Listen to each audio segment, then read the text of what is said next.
My MS flare got so bad, I actually ended up in the hospital for 10 days. They put a catheter in my neck and filtered my blood. I feel like in order for me to tell you about this hospital stay for this emergency procedure, I feel like you need to know a bit about the backstory. So on December 11th, the day after my divorce finalized, I woke up, I couldn't walk more than a few feet. Overnight, the brain fog was so thick.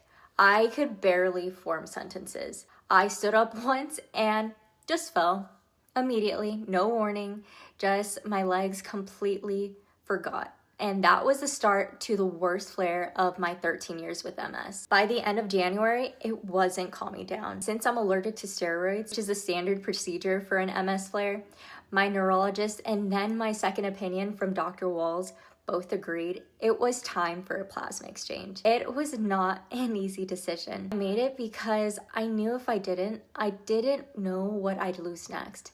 And I just really wanted to walk again. Plasma exchange or plasmapheresis is where they essentially filter your blood, remove the antibodies that are attacking your nervous system, and return it to your body. This took 5 sessions over 10 days in the hospital, each one about an hour and a half to 2 hours, depending on how my body was reacting.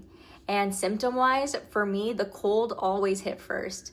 It felt like ice was running through my veins. And then the itchy pins and needles through my hands and feet every single session. These sessions were not cheap. It completely maxed out my insurance deductible.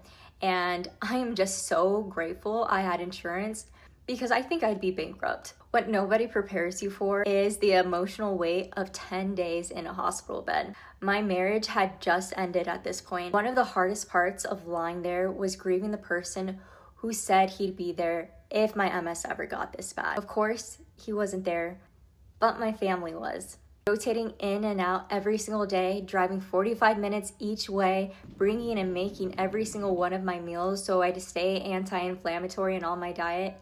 And that kind of love stays with you. I am still recovering, and I've learned healing really is not linear. I've stopped expecting it to be, but I know I am here. I am rebuilding, and I am so much stronger than I was in that hospital bed. If you've never heard of a plasma exchange before and you're really wondering what it actually is, if it could help you possibly in the future, how it works, why they put a catheter in your neck of all places, what they're actually filtering out of your blood, part 2 is coming and I'm breaking down all of it.